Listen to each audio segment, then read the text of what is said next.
বলো আজ কি কি রান্না হয়েছে। এই যে ভাত হচ্ছে, আজকে একটু বেলা হয়ে গেছে, ভাত হচ্ছে।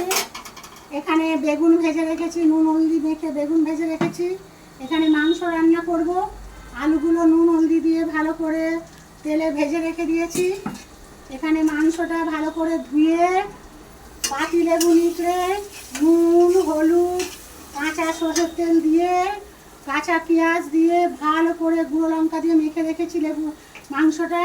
এখানে কড়াতে তেল দিয়ে জিরে, গোটা জিরে, একটা তেজপাতা, গোটা লঙ্কা, গরম মশলা ফোড়ন দিয়ে তার উপরে রসুন বাটা দিয়ে দিয়েছি। রসুন বাটাটা ভাজা হয়ে যেতে পেঁয়াজ কাঁচা লঙ্কা দিয়ে দিচ্ছি, ছেড়ে কষা হয়ে এসছে। তাতে আধখানা একটা টমেটো দিয়েছি, টমেটোটা নাড়াচাড়া করে হলুদ গুঁড়ো, লঙ্কা গুঁড়ো, জিরে গুঁড়ো দিয়েছি, লবণ দিয়েছি। লবণ দিয়ে ভালো করে কষা হয়ে গেছে। এই দেখুন মশলা তৈরি। এইবার মাংসটা ঢেলে দেবো। এই মাংস একদম রেডি করা, এই ঢেলে দিলাম, মাংসটা ঢেলে দিলাম। এইবার এই কষতে কষতে এতে জল দিতে হবে না, চাপা দিয়ে দিয়ে কষবো। কষতে কষতে মাংসটা হয়ে যাবে। এই দেখুন মাংস একদম, মাংসর কালার দেখুন।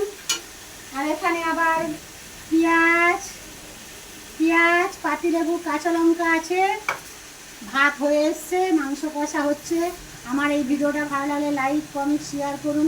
টাটা।